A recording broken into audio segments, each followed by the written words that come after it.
All right, let me restart. So good morning, everyone. Thank you for being here.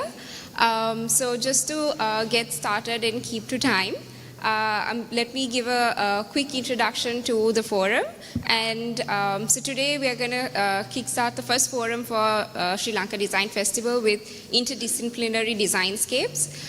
It's an interesting one, an inspiring one, because we are also featuring some of our AOD alumni who's really thrived in this space of graduating in a certain field, but really working within different disciplines. And to top it, we also have Amreen here with us, who is a researcher. She works in the space of innovation, of strategy, the crossroads of technology, and so on. Quite an interesting keynote, I am sure. So let me not take too much of time and hand over to Amreen to kickstart the program. Thank you. Hi, everybody. Thank you, Sachindi, for a great introduction. My name is Amreen, and I have the privilege of conducting today's panel discussion with the alumni of AOD, a brilliant group of designers who have been making an impact within and outside of Sri Lanka through their amazing projects. First, I would like to thank AOD team for inviting me. I would also like to give my sincerest thanks to Linda, who I have had the privilege of working with in the last year.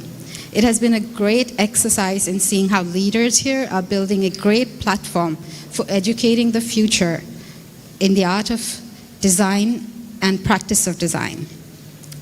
I would like to thank Sachindi, who has been absolutely meticulous in driving and taking up projects that are gearing up AOD to be a competitive force in the market internationally.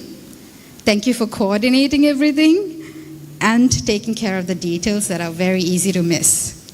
And finally, I would like to thank Chani, who is a brilliant designer and researcher passionately committed to the knowledge of design and has a clear view on how design can be used to bring about social changes that the world desperately needs.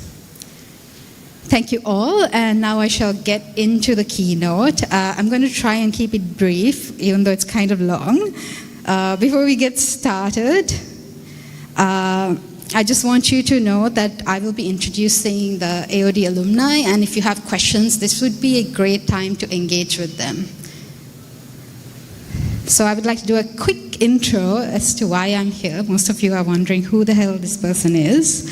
I'm a designer and a researcher with a decade of experience working with startups, Fortune 500 companies, and governments. I'm going to tell you a little bit about my journey to tell you about how I got to design, because I think that is what I was discussing with these young people here, is like the journey to design itself is as interesting because that's what makes you a designer. So I started out as an undergraduate studying finance, which is something I hated very much. It did not suit the person I was.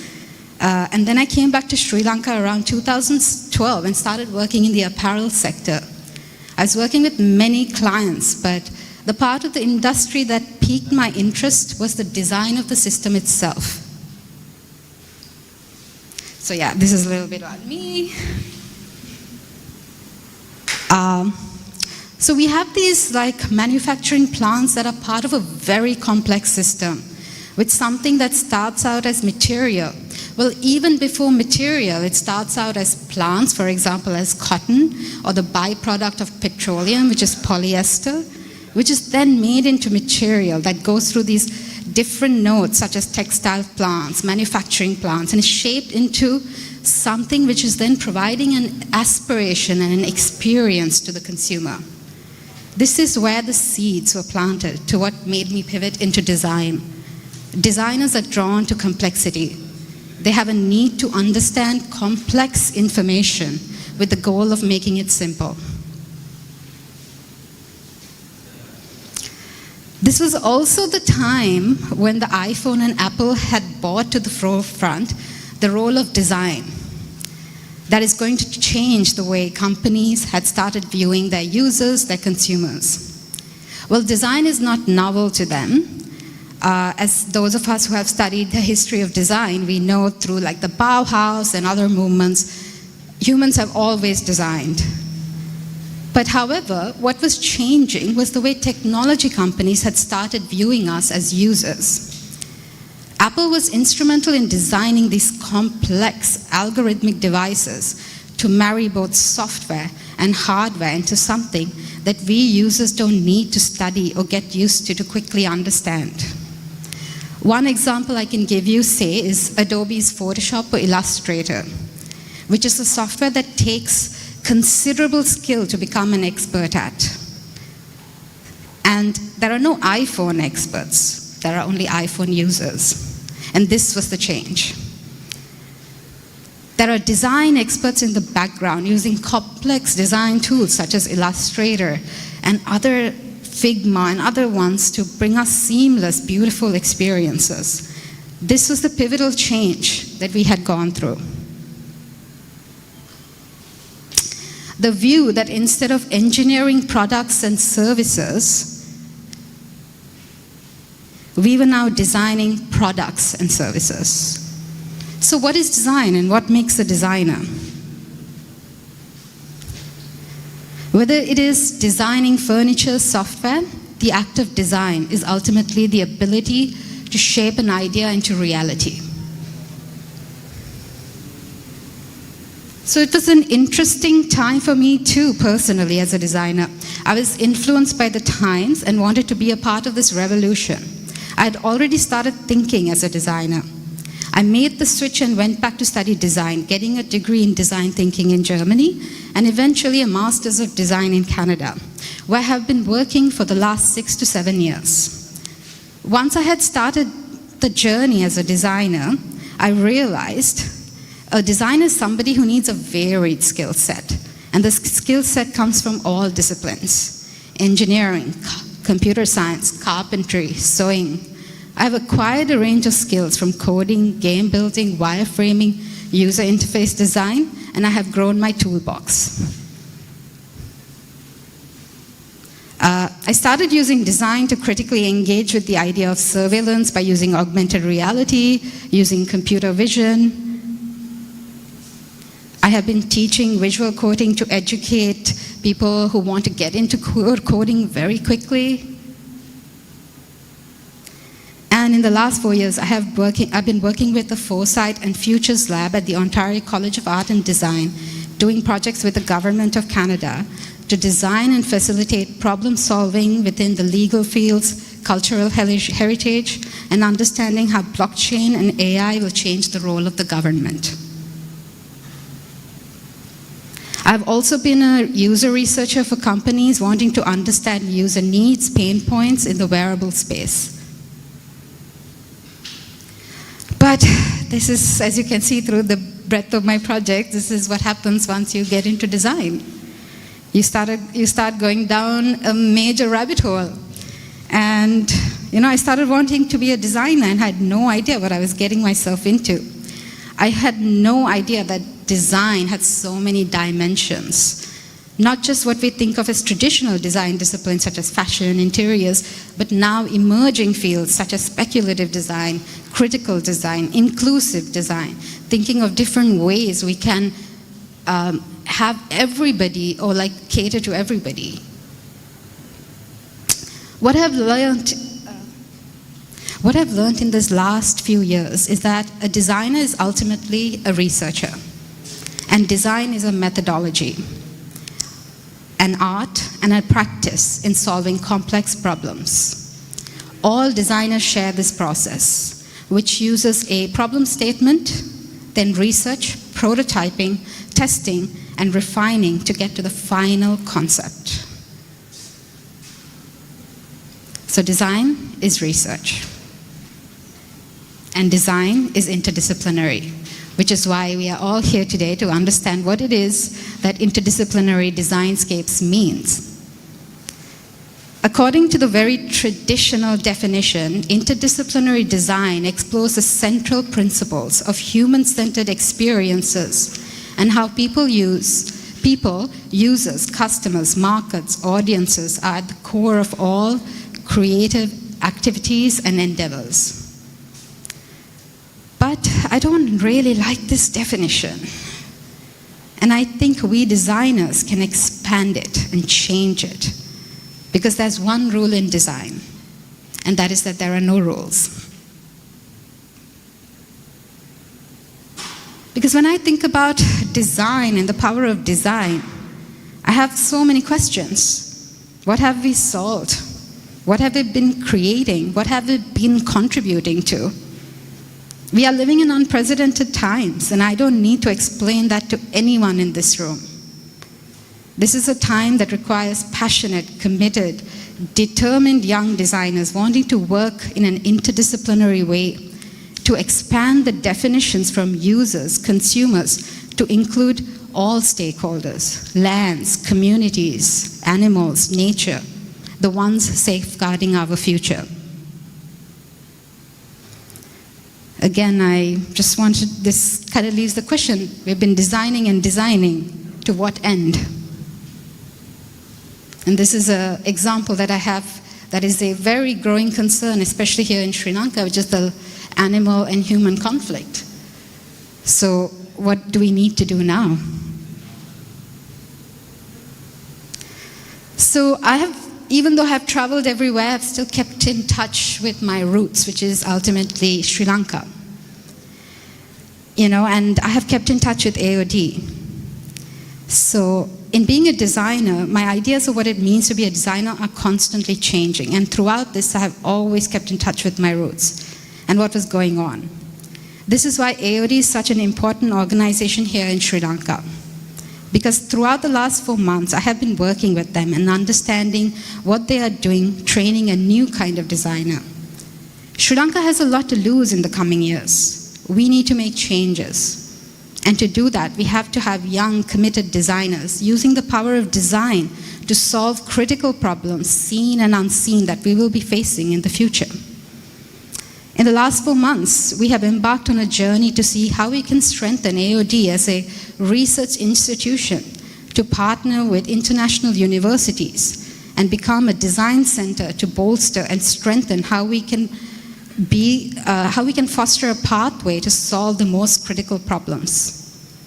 AOD has many design strengths, such as the commitment to protect arts and crafts, directly working with communities, sustainable materials, development of natural fibers. In our research with students and faculty, one of the things that stood out was this quote: "Island life requires sustainable living." So we have a unique opportunity to define what interdisciplinary design looks like, how it involves more than consumers and consumption. With that, I would like to take the opportunity to introduce you to designers at the forefront of the critical ways of thinking and defining interdisciplinary. So let me introduce you guys to this lovely panel. I have Nawoda. Please come on. Nawoda is a fashion and textile engineer. Let me bring up her picture. Her impactful designs aim to push boundaries and explore meaningful narratives via genderless, luxury, sustainable streetwear. Her creations tell the story of her own battles with depression, hallucinations, and dreams. She believes in the power to educate and raise awareness about mental health and well-being issues. Next, we have Nazca. Nazca, bring up your picture. Nazca is an interior designer and a tutor. And as a member of the project architect team for a 106-unit Veligama Bay apartment complex, her role transcends mere design, collaborating with diverse disciplines. And now we have Purnima. Purnima is an animator, educator, and social entrepreneur. She's the founder of the award-winning Next Gen Girls in Technology initiative, which increases girls' and women's access to technology, education, and emerging technology careers. And finally, we have Sahil. Sahil is a self-driven, highly motivated design professional. Sahil prides himself in delivering vibrant, innovative design solutions for discerning clients and iconic brands. He has a fascination with the visual element that has been long in his blood after a stint at the Limerick School of Design. Sahil has immersed himself in the Academy of Design, where his future path truly escalated. And with that, we'll be starting our panel discussion.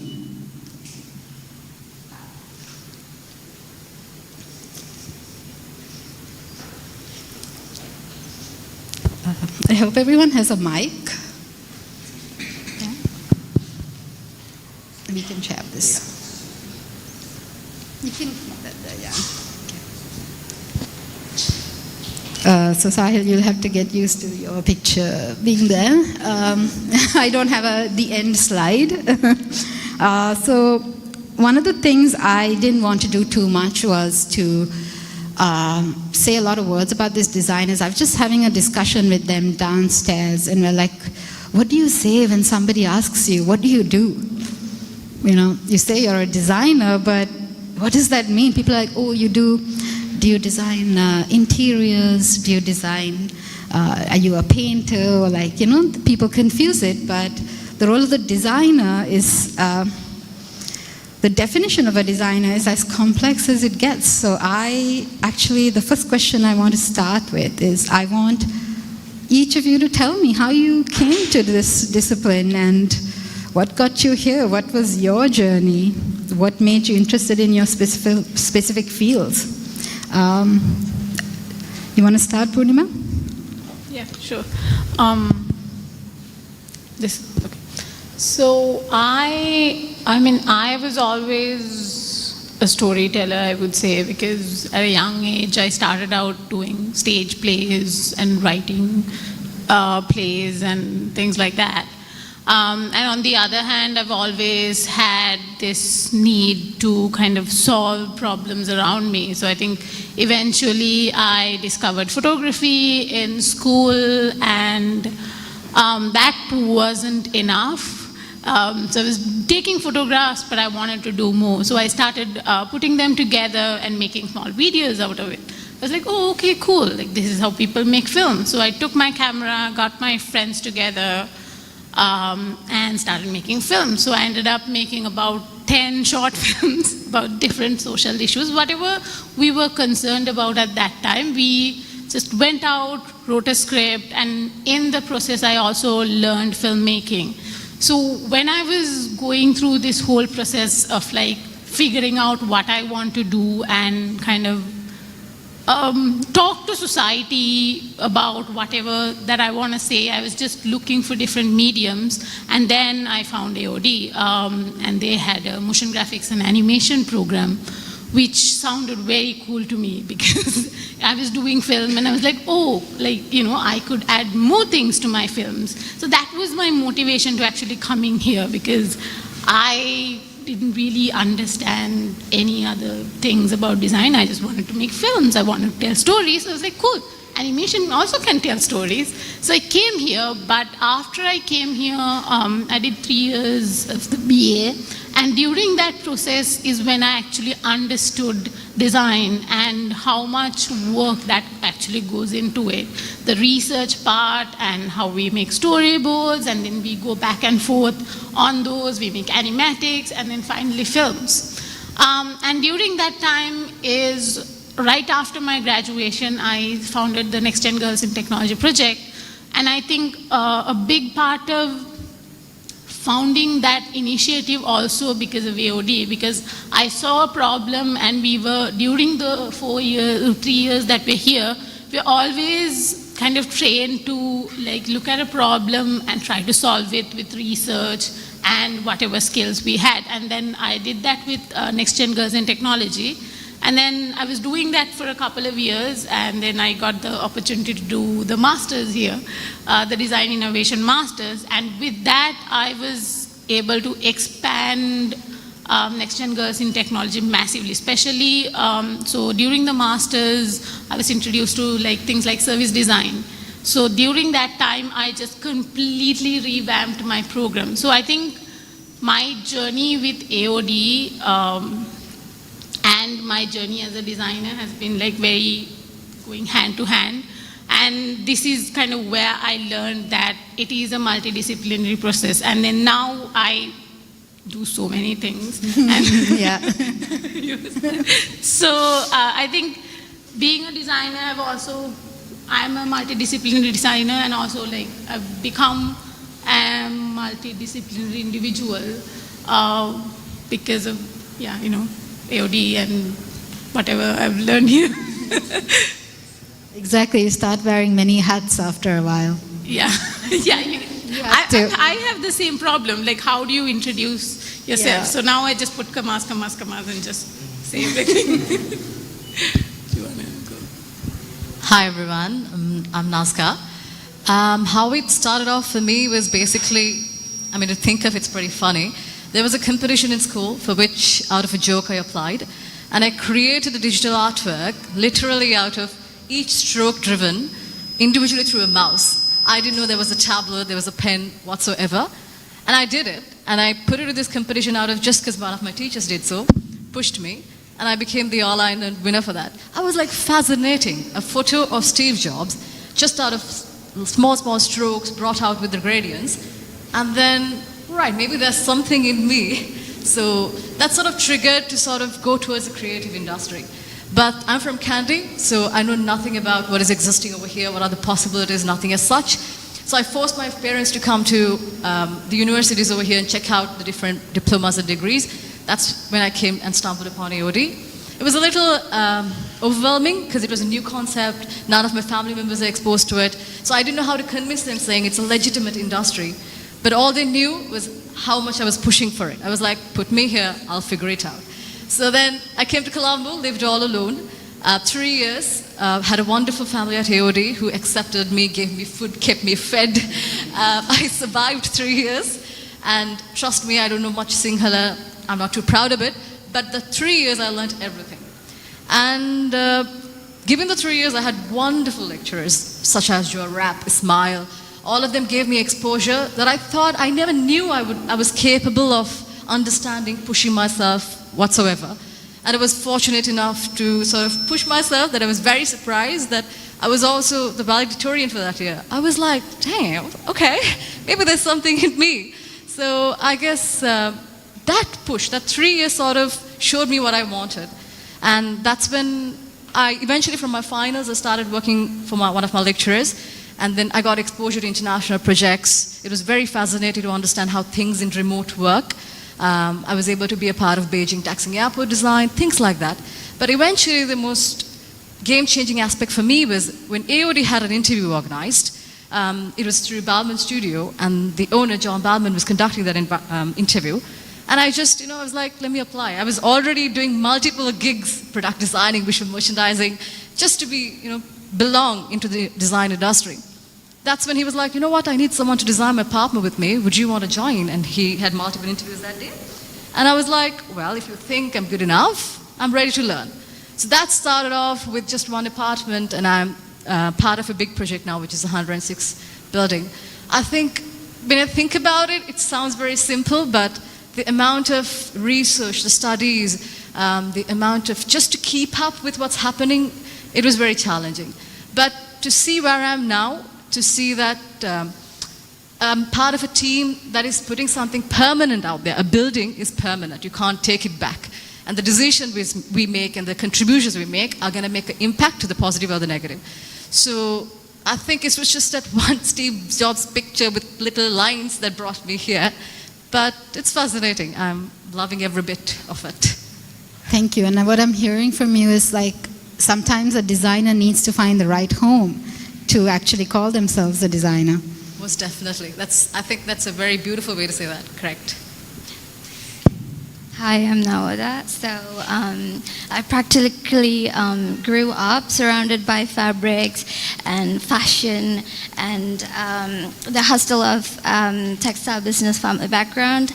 And fashion was like a second language at home, but believe it or not, I didn't really want to be a fashion designer. My major plan was to become a doctor, and I worked for it, but later I realized that it wasn't for me. And then I really tried different field. I tried to do different things, and I had a little depression time period because I didn't know what to do. And then after some time of serious soul searching and stitch exploring many paths, I'm talking about trying out more hats than I can actually count. So finally it hit me, and I changed my career into fashion, and I found AOD, which was a huge game changer for me. And then after I started AOD, we had to go through this corona, and we had to work from home. It was really, really hard because personally, I'm a person with big goals because I just don't want to be an ordinary designer. I want to be a game changer. So I was really worried, like, how am I going to do this? I'm just staying at home, not interacting with people because of quarantine and everything. So, and then I searched and I applied for competitions, and I tried to do different things, and I think that was the game changer for me, applying for competitions and searching for things myself. And yeah, here I am today because of all my hard work, and especially because I chose AOD. I wouldn't be here if it wasn't for AOD. And honestly, there's one thing doctors and fashion designers have in common, and that is the art of stitching. So, not so fast. Yeah. Hi everyone, I'm Sahil. So like Navoda was raised around fabrics. I think I was raised around a bunch of crazy people because I wasn't brought up in a home. I was raised in an agency. I come from a family of advertisers.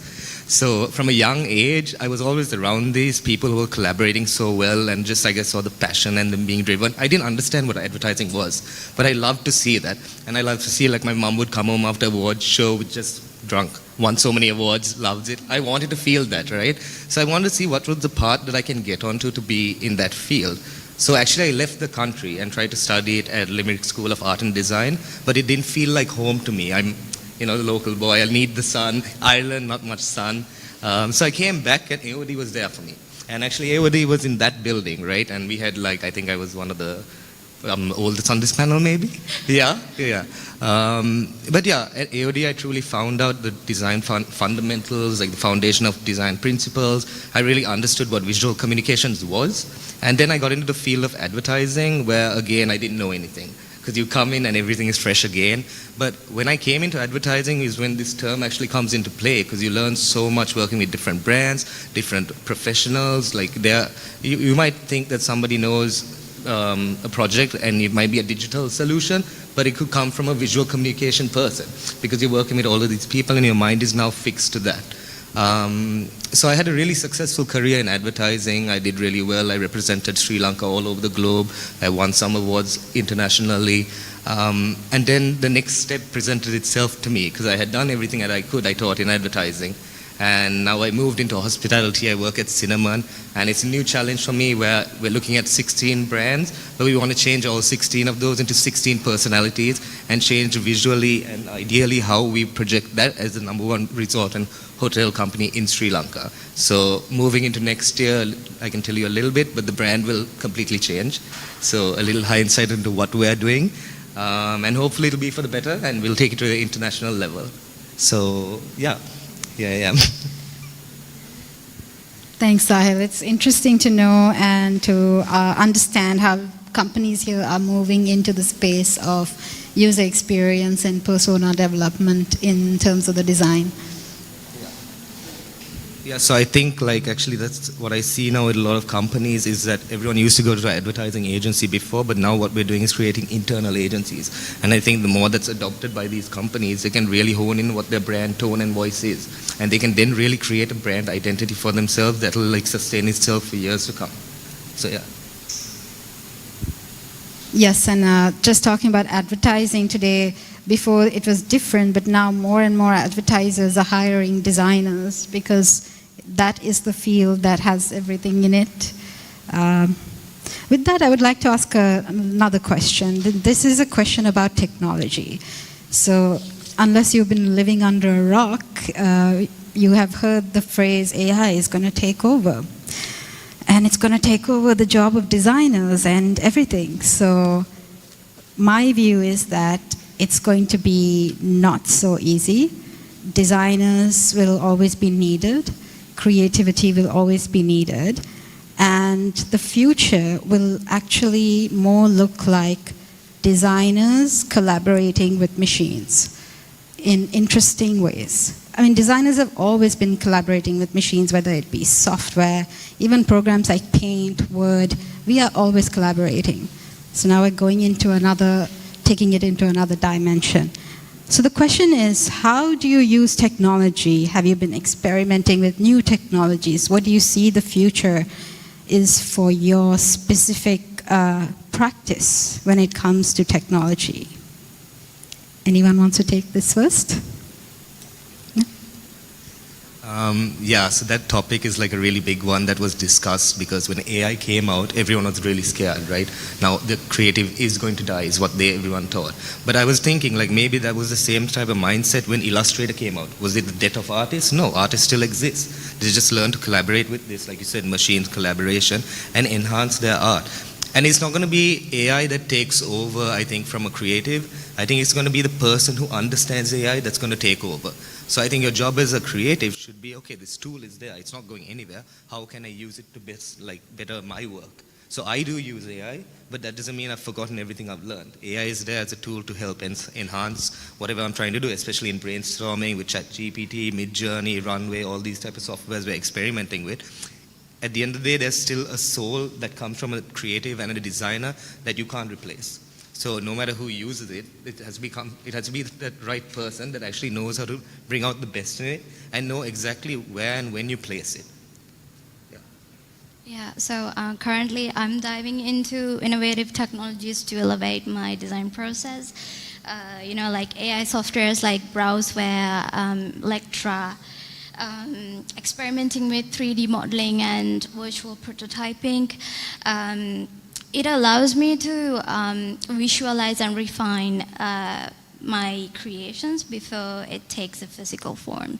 So it helps me to find new, innovative, sustainable solutions, to align my designs with eco-friendly practices by experimenting with fabrics and new eco-friendly techniques for a sustainable future. So I think these softwares are really important, and we should really dive more into those technologies.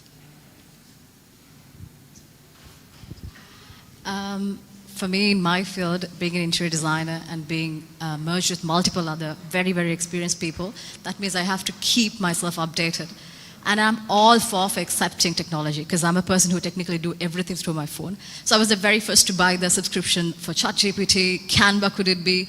I mean, it's an investment for my productivity. The more I stop myself from it, it's like I'm losing the opportunity to learn something. I mean, could that be a loss of money? Second, but I'm still trying. I tend to invest in softwares like Programmer, Matboard. Okay, I can create a material board out of digital materials. Amazing. Is that practical or not? I wouldn't know unless otherwise I tried. So I've always advocated / push myself. Now, for example, the other day, I was supposed to release a bid document for 30 different suppliers. And I was told to create a very detailed furniture schedule for them. I was like, I'm not going to pull this off within a day. What I did, I gave in very detailed prompts to ChatGPT. Within a minute, I got my stuff, refined it, made it practical, sent it out. I don't think it would have been possible for me unless otherwise I had an AI as such to help me. Of course, your input, your knowledge, I should be able to judge whether it's the right information or not. But still, the process of typing, I don't know whether you will relate, designers, interior designers / architects spend the most amount of time in making things look beautiful. Especially our orientation, layouts, when we go to plot, we spend ages to do our title block. It is underestimated the amount of time we lose in it. And I love the fact that we are able to now sort of make it a little more productive. And the amount of information we can derive from it is just outstanding. And I'm all for it. Okay.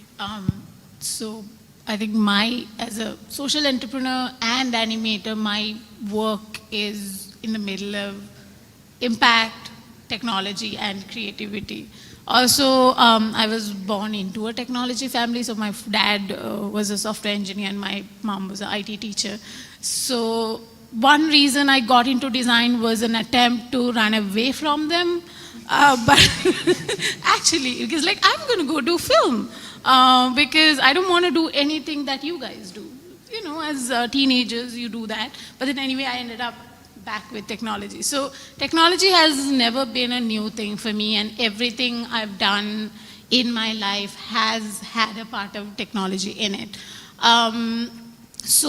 For example, when I was in school, I actually won a prize for best music composer. I don't know anything about music.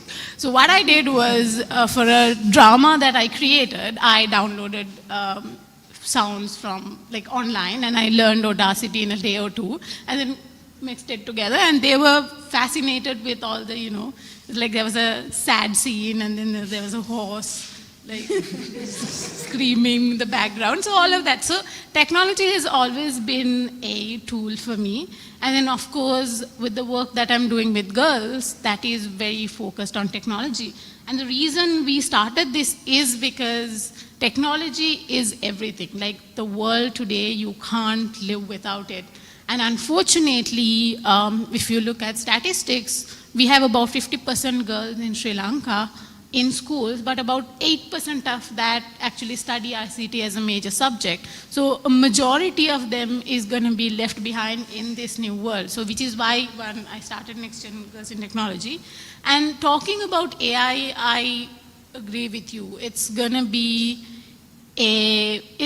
help people more than it harms people, because it's going to make things faster, so people can actually work on things they care about or not spend time on these monotonous, boring tasks. They can actually get the opportunity to be creative working with AI. So yeah, I think technology is a must for a designer, and yeah, that's the future. Thank you. That's really good to hear. And I just want to delve into technology. Now, we've spoken about how it helps us, but it also, we live in the times where everything is, we're scrolling, doom scrolling, spending lots of time looking at other people's work, comparing our work to their work. We have infinite knowledge. You can get on your phone at 10, and before you know it, it's 1 a.m., and you're just on that doom scroll. So sometimes technology is a good thing, and it's also a bad thing. The question I want to ask you is, there's so many talented people, and right now it feels like to be noticed as a designer or to be known as a designer, you have to constantly also be in that barrage of information. You have to be one of the faces, the voices that is in that algorithmic mindscape that's constant, never sleeps, 24/7. So how do you deal with that? How do you take time for that? How do you make a name for yourself within that?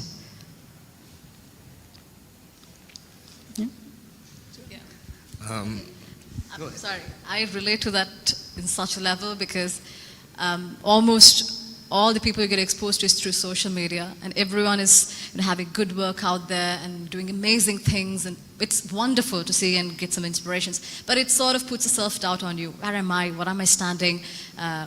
Do I have to push myself more? Do I have to do more? It's a consistent pressure, definitely. But for me, what I do mostly is I use social media like for stalking. I'm one of those people who don't post, but look at other people's work. It is only mainly because I want to curate the things I'm absorbing.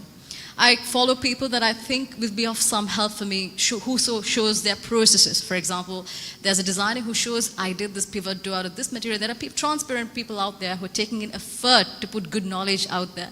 So I guess it's a conscious decision of whom you look at and what are the things you take from them. But is it consistent? As you said, you can get into that trap. But we have to, that is also comes down to sort of the self-control aspect of it. With anything too much is poisonous for us. We got to know where to stop. We got to know when to put our energy into. We got to know what to think and not about. I really, really hope that our younger generation don't fall into that thinking pattern and then be too harsh on themselves. I try and say that to many people as I meet, to not go to that comparison level. They're on a different level, your originality, you just do your own journey. And then hard work will never fail you. It will get you the recognition. It doesn't matter recognition or not, you feel good about yourself. It's sort of the approach I take towards this whole social media situation and the technology part of it. Yeah, I totally agree with that, because I'm someone who got off Facebook in 2010. You know, I prepaid so I don't scroll on my phone too much. And like you, I don't like to post stuff. But I do follow so many people, right? And at the same time, so you're saying hard work and recognition pays off. Yeah, I think mine comes from a trickle-down effect. Wherever I'm promoted is from something I've done, and like stuff like this happens. I hate writing about myself. I hate talking about myself. So like, I don't think I would ever get into promoting myself. Yeah, whatever happens would be done through trickle-down effects into like coming to forums like this, or like competing around the world and taking part in much competitions as I can. So to get exposure through that. But I think if you are able to do it for yourself, yeah, today it's like the world of digital information, and like the world is seen on that. I mean, the world is at your fingertips. So like, if you are really good at promoting yourself, you should, because the more people that see you and you get recognized, the more opportunities you will have in the future. So, I mean, I'm not an expert on how to do that, but I would think it's a good thing if you do know how to do it, but yeah, don't get caught in the trap. Most definitely. It's funny because, I'm not so sure whether I can say it, I hate humans. I don't interact with people. I'm an introvert for some reason. So I find it really hard in networking. And that's when I think the social media personal branding could help you. Then maybe, I don't know how to talk to anyone. I put my work out there, and then I should be able to get something rolling. So I guess it does help people who are kind of on the shade like me, I assume. So that, yeah, exactly. Personal branding can help through social media, definitely. So I think I am pretty much the same, because I only follow certain types of people, and well, I do self-promote quite a bit. But the thing is, Not a bad thing. if you see my posts, it's because if I do something, I go and post about it so people know what I'm doing. But other than that, I try to not spend so much time on social media. So I've subscribed to a couple of newsletters that get me the information, because I'm in animation, the industry is evolving very quickly. So I have a couple of sources that gets me that information and any information on sort of grants and that like work-related things. But other than that, I also kind of limit myself, because I think it's overwhelming, because social media can be so overwhelming if you're looking at everything and trying to absorb everything. So limiting yourself, I think during COVID, I was going through all the information that was happening during that time around the world, and I got so depressed. You should pay attention. So then I was looking at ways, okay, it's like, how can I still deal with it? So one of the articles I found just said, like, you don't have to. The world is not that much of a bad place, but because of clicks and because of people's need to, get more eyeballs on their content, they tend to emphasize the bad because that get views. So if you kind of limit the type of information that you get, social media, general media in general, that you can live a much better life. So that's what I realized. So I've done that for a while now, but I do encourage people promoting their work and themselves, because if you don't talk about yourself, who will, right? Because nobody else cares about yourself than you. So, and nobody else knows your work and your process other than you. So I think if someone wants to create a brand, they should promote themselves. And doing that does bring a lot of opportunities, like you said. So we'll have to get over, hating, talking about it. I used to be like that, but then nobody cares. So I'm just going to write about myself. And Exactly. it works. I'm here, so. And sometimes you put it out there and there's so much that it just goes away in the scroll sometimes. Sometimes, Yes. yeah. But a lot of the opportunities that Are I've there. gotten have been through LinkedIn. So all the work that I do with Epic, they just reach out to me like, oh, we don't have anyone in Sri Lanka. Like, would you like to do this exam, do this, that, mentoring? And then I've been able to sort of build a whole different other career through that, because I've been just posting about the work that I do and my interests. So. That's amazing, actually. So for me, I think social media is really important because I do post on social media, not my photos, but my work, because as I said, during my past 3 years, because of Corona, we had to work from home, so I wanted to, I really wanted to do something different, and I did things differently, but I wanted to put that into the world. I wanted to show that because as we had to stay home and learn virtually, I didn't know how to show people what I can do, because definitely what's the point of keeping things to yourself? We have to show the world what we can do. So that's when I started getting into social media, and I started posting my work and basically promoting myself.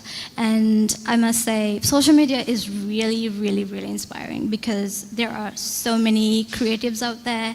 You can take loads of inspiration, and definitely not to copy what they do, but take inspiration and create something completely different. It's a game changer. So yeah.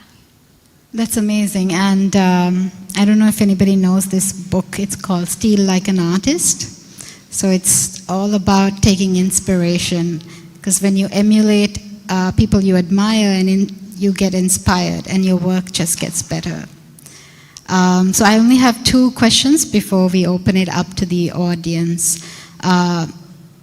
I'm really interested in your processes, from the research to the problem statement to when you get to your final concept. I would like each of you to talk about a project and how you used a design process to come up with the final concept, how you prototyped it, a project that taught you a lot, that inspired you a lot, and made you a better designer. Fortunately or unfortunately, it was my very first project for which I got hired by. He was a very passionate designer himself, had a very maximalist approach to design, which meant I had to sort of push myself, learn so many things that was very, very new to me. For example, what he treated his apartment was like a warehouse, where he wanted to put out materials, he wanted to try different processes, bring out different craftsmanship. There were multiple different challenges that came about, but for me, he gave the complete creative liberty. You go about. I will sponsor anything and everything you do, but get me this. I just want the output to be somewhat closer to this. So my task was, he had a vision to bring it to life, but I had zero knowledge of where to start, whom to speak to. That is when I reached out to multiple different architects in Kandy, in Colombo, sculptors, so many different people to understand their processes before I put that into a very feasible pitch. So one of the challenges were he wanted to create, he has a project that's been done at Waligama Bay, for which he wants a copper cladding to be put in. So copper cladding, as you know, once you have that in front of a beach, it tends to oxidize, it creates a beautiful patina.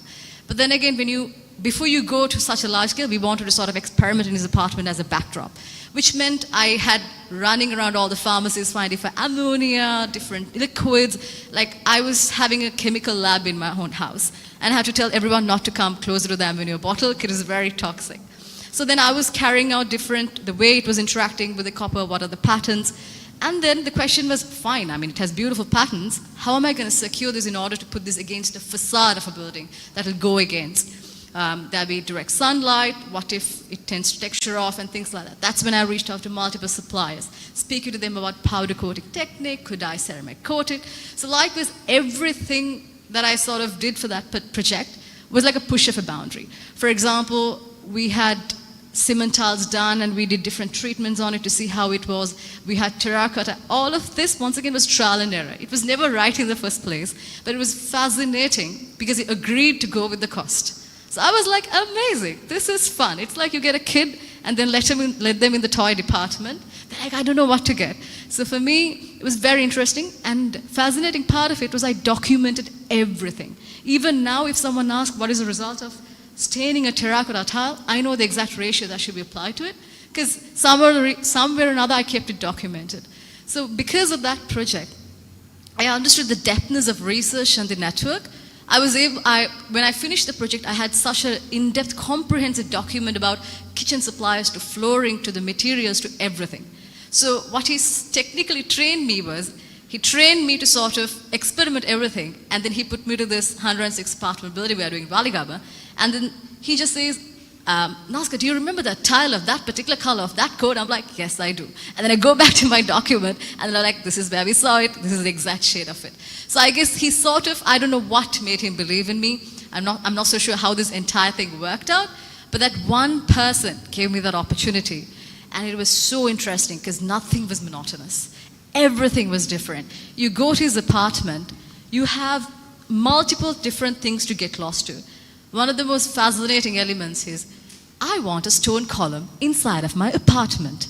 I was like, well, it's a 100-year-old building. I'm not so sure whether we can introduce a 600-kilogram column. Well, let me speak to some structural engineers and consultants. We brought in, we had the conversations. They were like, well, it won't crack. I'm like, that's good enough for me. So then I worked with, I spoke to multiple sculptors from Kurunagala, Kandy, Navala. That's when I came across Mr. Somaratna. So he's a humble stone sculptor who works with the government to do these big temples and so. Fascinating work. I was like, Mr. Somaratna, I have a very small project for you. As a humble request, could you work with me? He's like, sure, no problem at all. And then I went to see him, and then he was like, this is the rock, I'm going to carve it out. I'm like, this is one big thing, how are you going to do it? And he talked me through the process. He showed me all the drawings with hand. Nothing, no CAD, no digitals, nothing. Every dimension was covered in it. I knew the size of the petal to the stem in it, everything through him. I was like, fine, you carve it. How are we going to get you to that 100-year-old building? There's no lift, not a staircase. Then I was like, you know what? You don't worry about it. Do it in 2 units for me. I'll take it up. Then I was coordinating on the other side. It was actually the Gore Road, so I had to go to municipal, get permission for all of that. And I said, I want to park a boom truck there. Would you allow me? He's like, why? Because I want to take a column. And they were like, what do you mean a column inside an apartment? I was like, please try to understand me. It's a design vision I'm trying to bring to life. So there was a lot of convincing, a lot of laughing, but then all of them were mesmerized when they saw that stone column in the middle of the living apartment, especially after 6 o'clock, you switch off all the lights, put the accent light. It was outstanding. And it was a 6-month work for me, but it was just worth it to see, and all the comments the people were giving. So I think that's the power of research and working with different disciplines. You have so much beautiful things you could put out there, and it's a matter of just associating, talking to them, and working with their process. You should never try to change the process, but work along them. So that was like a project that I think, I was at Slide 12-1. I mean, I had no family, nothing, no social life, very pathetic. So it conveniently worked for me. It was amazing. I just love it to bits. So if I have to talk about one of my projects, I would say my graduate collection. It's called No Rules Like Dreams. So it's about merging techniques from diverse design disciplines. Drawing from psychology, architecture, different textile techniques. I crafted a collection that is not only showcased intricate details, but also conveyed a deeper understanding about the emotional connection between fashion, sustainability, psychology, and everything. So my design process is like a dynamic mix of inspiration, exploration, and craftsmanship. It typically begins with immersive research, pulling inspiration from everywhere, from cultural vibes to personal experiences and emerging trends. Basically, No Rules Like Dreams is all about my personal experiences because last year, I suffered from hallucination for years, so I want to convert my personal experiences into fashion. So now I collected, it was pretty easy because I was talking about myself. So from there, the next stop was conceptualizing phase, where those ideas take the shape of sketches and mood boards, and then it's about the digital magic, where you create those crazy prints by taking inspiration from the visuals that I see. So it was a crazy experience, but in some way actually healed me. So yeah, and also I must say it's all about. And then I must say the hands-on fun begins with experimenting with textile techniques and ensuring that the end result is a fusion of creativity and eco-conscious fashion. So now here's the kicker. Collaboration is like my secret sauce.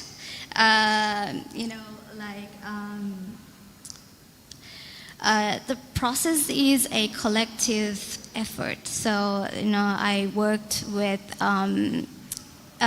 industrial experts, artisans, and as a person, I like to learn about everything. I like to be a person who knows a little bit of everything. So, I tried to engage with those creative people and learn everything, and I tried to do everything myself, from pattern cutting to creating textiles, experimenting. So yeah, I think as a designer, you definitely have to be multidisciplinary, multi-talented, and yeah. Yeah, so I guess like initially when I started, the process for me was very linear. You have your spider diagram, you do your brainstorming, and it go like that. But now it's kind of like controlled chaos for me, because like I kind of see the idea and everything is kind of bits and pieces. If people see my notepad, they'll just be like, what is this guy on? But like I understand it. So for me, actually, like what everyone here was saying, is like the research phase is the most important thing. Like I would spend a lot of time on the research, because then the execution becomes super easy. And then moving into the next phase is collaboration, because I think I'm lucky I worked in advertising. Like that was a big part of anything we did. We work with so many experts in different verticals of like their disciplines, and like that really helped me understand like how good collaboration is. So one of the projects like I'm really proud of, and that we had collaboration from like various different people, was we were pitching for SLT actually when they were doing the rebranding, and you could do a simple pitch and win a phone brand. But we want to look at like how can we use SLT as a brand to address like a problem happening in the country. At that time, the human-elephant conflict was going on, and like it was really bad. And so we thought, okay, how can a telco brand, how can we do anything with that to help this conflict? So what we realized is we collaborated with naturalists, we collaborated with their technicians, with some product designers, with digital creatives from around like different agencies, and we came to understand like actually you can emit a certain frequency and a signal wave that actually creates an invisible barrier which doesn't interfere with the elephant. It does not harm the elephant, but they do not want to come into that space. And then we went further. We're like, okay, fine. So we worked with the naturalists to figure out, okay, how can we use this? Because the elephants in the railway, it doesn't work, right? They're getting hit by trains almost daily. At that point, it was almost daily. So we realized it's on their migratory path. So then we were like, fine, can we use these things to emit this wave to create a new path that makes them entirely avoid these railway tracks? And can we create a system that actually benefits both the humans and the elephants? And actually, through a lot of product design, through a lot of testing, experimentation, it actually worked. Unfortunately, we didn't win the pitch, so I don't know if that idea will ever see the light of day. I hope somebody does it. You know, I don't work in advertising anymore, but that was one of my like more greater things that I was really passionate about. Because you see how design really helps benefit not just humans, but also animals and also the ecosystem. Because we really looked at how can we integrate this and make it not an ISO. How do we integrate these emitters throughout, like ideally throughout Sri Lanka. So yeah, it was a big collaborative process for us and a lot of research, a lot of testing, a lot of failure, but in the end it worked. And hopefully it'll see the light of day somewhere. Yeah. Yep. So I'll again talk about next gen because that is a little different because I took design processes and used it in a very social context. So we were doing a different project when we realized there's an issue in terms of girls not using technology because I didn't realize that was an issue. So when we found out about it, we did some research, initial research on how many girls do ICT in schools, what's the situation. So we talked to teachers, parents, and all of that. And that is when we actually realized the depth of this issue. After that, we designed a project and we tried so hard to get some funding for it because to work with students and schools, that requires quite a bit of capital. And we were talking to different people. So we were applying for grants and nothing was working out. And finally, we were able to convince Internet Society to give us a grant for a pilot project. So we did about 50 students, small scale, and we tested out our idea, doing this kind of program, can it help? And we found out that after that we got some more funding, so we expanded the pilot project. It was still a pilot project, but we did with more students. And we found out that with our approach, there was about a 60% increase in girls choosing ICT in those schools. I was like, cool, this works. So that is when we scaled up the program, we looked for more funding, and then we started the program. But one thing I want to kind of bring up is research is within our program, we were able to integrate research in a way that made the program very dynamic. So every single batch now that comes in and goes through the program, we do user studies with them. We talk to them, and that has been a key thing in evolving our program. For example, we did not have a university program in the beginning. It was just focused on school students. But we did ask university students, would you like to volunteer? Do you like to join with us? So a couple of them came and they worked with us, and they were telling us, oh, actually we would, so they were learning with the school students. They're like, this would really help us. Because, again, another issue is a lot of the students who study IT in Sri Lankan universities does not have the fundamental knowledge of tech because they just go into these, especially government universities, they go into the university because they want to go to the university. And okay, there's a lot of IT faculties, cool, I'll do IT. But when they actually go in there with programming, they struggle a lot. So, and they were actually learning something while volunteering in this program. So we were like, okay, fine. Because of that, then we researched on how we can introduce a program to university students. And then now we have programs on ML and design cybersecurity and all of that. So each, at each point in our project, we do studies and we talk to our customers, like users, and we tend to customize the program around them to make sure that it fits the needs of the beneficiary. So I think that's how we have kind of brought in the research aspect of design into the project. Amazing. Thank you all. And it's been great hearing your journeys, about your projects. And I told when I was invited to do this, I'm so intimidated. These people are so talented. So it was really amazing to hear all the stuff you're doing. And I've been given a signal that we are coming towards the end of our talk. So in closing, I want to take it very quickly with all of you. I want you to complete the sentence because as I was hearing you guys, for my own journey, we are at unprecedented times and we're all working more critically. We're really thinking about what the future is going to look like, not just for us, but for the environment, for for future generations to come. There's a lot of climate anxiety, there's a lot of stuff happening, but that is also the challenge of our times as designers. We are taking it on, we're thinking about how to educate, how to move the pin forward and how to get things going.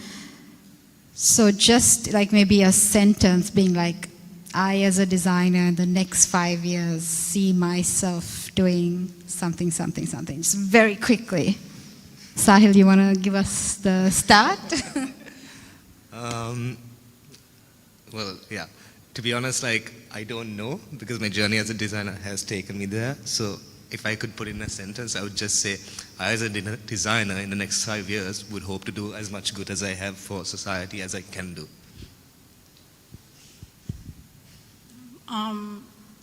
I sort of have a plan. So basically, I have been looking into integrating immersive mixed reality mediums into our programs.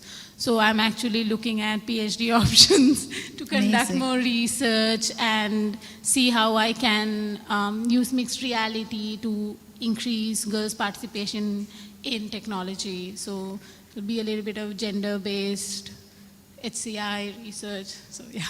Amazing. I like how you're getting us to say and having a record of it. Basically, for me, I just want our community, the design community in Colombo, to be toxic-free.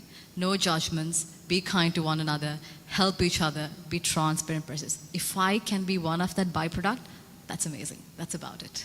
Amazing.